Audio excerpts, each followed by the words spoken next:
In the quiet town of St. Joseph, Minnesota, the disappearance of 11-year-old Jacob Wetterling on October 22, 1989, sent shockwaves through the community. For nearly 3 decades, the case remained unsolved, leaving a haunting void in the hearts of Jacob's friends and family. However, it was the relentless efforts of law enforcement, aided by the determination of a journalist, that ultimately led to a breakthrough, connecting Jacob's disappearance to the sexual assault of Jared Scheierl. This is the story of how justice prevailed after years of hopelessness. On that fateful evening, Jacob Wetterling, along with his younger brother Trevor, and their friend Aaron, begged their parents, Patty and Jerry Wetterling, to let them rent a movie from a nearby video store. At first, Jacob and Aaron's parents refused, insisting they find some other way to entertain themselves other than watching a movie. But as the children continued to pester them, Patty and Jerry gave in. Excited, the 3 boys rode their bikes to the video store, equipped with flashlights. While riding back home through the farm fields and houses, a masked man emerged from the shadows, brandishing a gun. He ordered the 3 boys to lie face down in a nearby ditch. At first, the boys thought he was playing some sort of prank, but eventually, the severity of the situation dawned upon them, and they became terrified. After asking the boys their ages, the abductor told Trevor and Aaron to run. The boys sprinted off as fast as their legs could carry them, expecting Jacob to be running right behind them. But to their horror, the man had taken Jacob to go with him. That night, Jacob's parents received a call from their neighbor, who told them words no parent should ever hear. Somebody took Jacob. When Jacob's parents arrived at their neighbor's house, they found Trevor and Aaron, their faces struck with terror. Jerry recalls Aaron was just biting his nails in the corner, looking like he wanted to disappear. This marked the beginning of a nightmare that would grip Jacob's family, as well as the wider community, for decades. The disappearance of Jacob Wetterling sparked one of the largest missing child investigations in U.S. history. Local, state, and federal law enforcement agencies joined forces, conducting extensive searches, interviewing witnesses, and following up on countless leads. Despite their work and efforts, the case went cold, leaving investigators frustrated and the town in a state of fear and uncertainty. Little did Jacob's family realize that the finding of their son's attacker would hinge on another case, the case of Jared Scheierl. 9 months before the night Jacob was kidnapped, Jared Scheierl, a 12-year-old boy, had been abducted at gunpoint after saying goodbye to his friend and walking home at 9 p.m. Jared was forced into a car and driven to a remote location.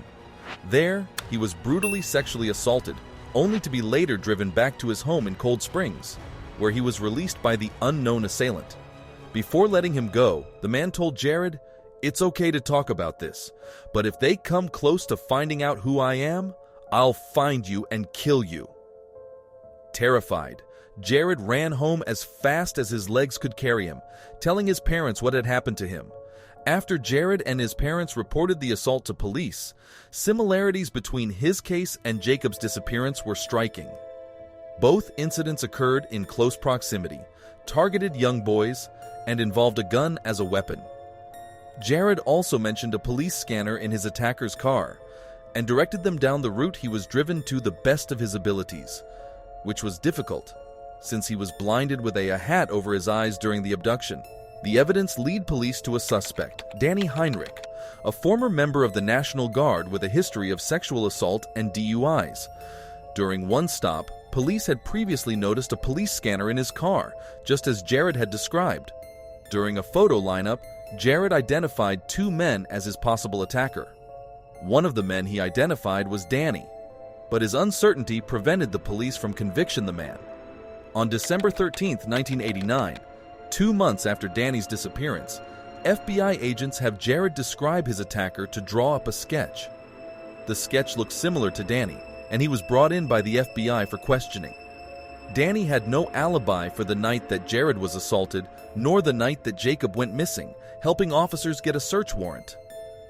While looking through his home, detectives found radio scanners, black boots, camouflage pants similar to the clothing Jared describes his attacker wearing, and even photos of young boys.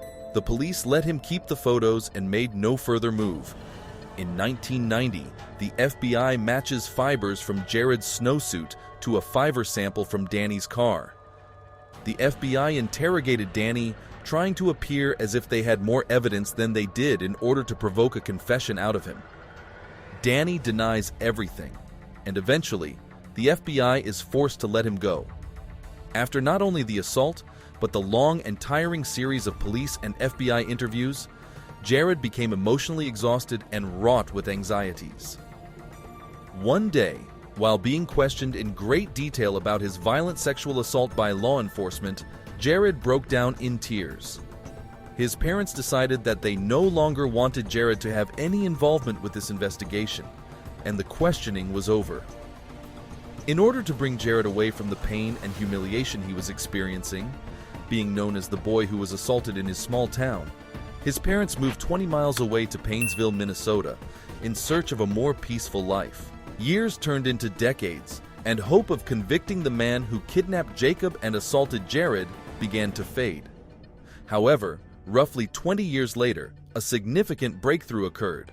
A blogger named Joy Baker, who was looking for new cases to write about, made a connection between Jacob and Jared's cases with a series of sexual assaults against young boys in Painesville during the 1980s. The violent criminal would follow young boys on their bikes, abduct them at gunpoint, ask them their age, and then sexually violate them. In 2013, she reached out to Jared, and the two of them put the pieces together, pieces that police had failed to connect all those years ago. Because of Joy and Jared's hard work, authorities from Painesville were able to DNA test a hair sample from the attacker and match it with Danny. Police further investigate Danny's house, where they find a collection of child pornography. Although they cannot convince him for Jacob's disappearance, they are able to arrest him for the child porn, finally bringing his monster to justice.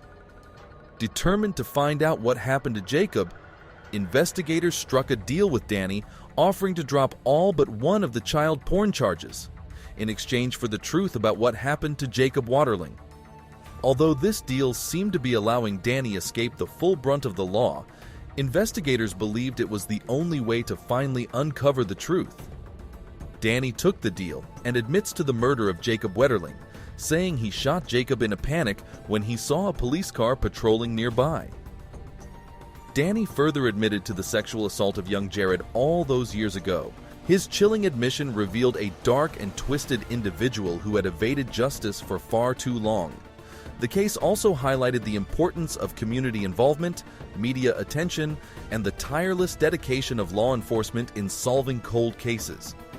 In 2016, Danny Heinrich was sentenced to 20 years in prison for the possession of child pornography, and Jacob's family, well heartbroken about their son's death, were finally given the closure they had spent so many years searching for.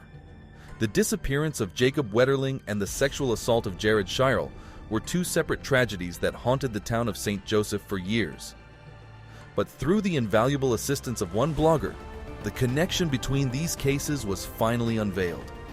The arrest and conviction of Danny Heinrich serves as a reminder that justice can prevail, even after years of darkness. The legacy of Jacob Wetterling lives on, inspiring communities to come together and protect their children from the horrors that befell him. If you found Jacob Wetterling's story interesting, hit the subscribe button for more content like this.